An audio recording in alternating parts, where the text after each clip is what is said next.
ধন্যবাদ। আপনি জানেন যে যশোরের ৮টা উপজেলার ৬টি আসনে ভোট হচ্ছে ৮২৪টি কেন্দ্রে, যেখানে আনন্দ এবং উল্লাসের সাথে আমি আপনার মাধ্যম দিয়ে দর্শকদের দেখাতে চাই। আমি আসি একটি মনিরামপুর উপজেলার চিনেডোলা বাজারের পাশেই একটি বাজারে, যেখানে এই বাজারে একটা চায়ের দোকানে এখানে ব্যাপক লোক আছে এবং এরা ভোট করছে অত্যন্ত আনন্দ উল্লাসের সাথে এবং ঈদের মতন আনন্দ করে। আমি কথা বলবো একজন সাধারণ ভোটারের সাথে।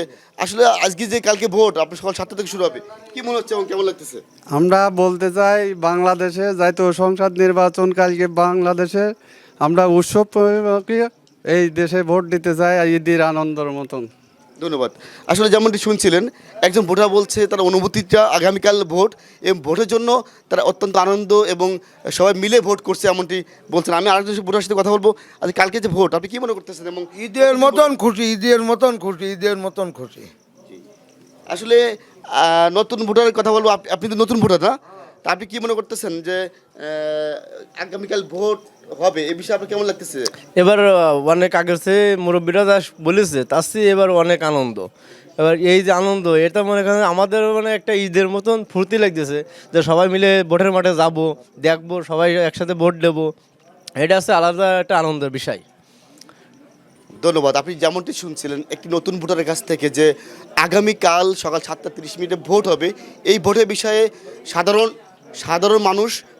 মানুষ এবং প্রত্যেকটা ব্যক্তির মধ্যে ছোট এবং বড়োর মধ্যে আনন্দ এবং উল্লাসের মতো কাজ করছে, যে এটা ঈদের মতন খুশি।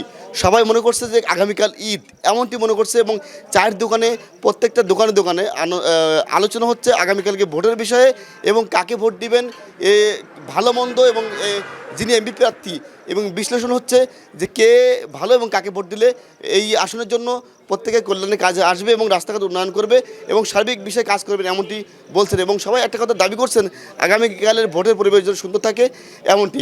আমি যশোর জেলা পুলিশ সুপারের কাছ থেকে জানতে পেরেছি যশোরের 6টি আসনেই অত্যন্ত সুন্দরভাবে পরিবেশন করে রেখেছেন, কোনো অবস্থা অপ্রীতিকর ঘটনা না ঘটা। এই জন্য আমি আপনাকে একটা কথা জানিয়ে রাখি, যশোরে 824টি কেন্দ্রে যেখানে 824 জন প্রিজাইডিং অফিসার সহ কাজ করবেন 9358 জন কাজ করতেছি প্রিজাইডিং অফিসার ভোট গ্রহণ করবেন এবং সাথে পুলিশ রয়েছেন 14,062 জন পুলিশ কাজ করছেন, যাতে কোনো অবস্থা অপ্রীতিকর ঘটনা না ঘটে এই জন্য শক্ত অবস্থানে প্রশাসন রয়েছেন। এবং সাথে যশোরের 12টি র্যাবের টিম কাজ করছে 6টি আসনেই এবং 140 জন র্যাবের সদস্য কাজ করছে।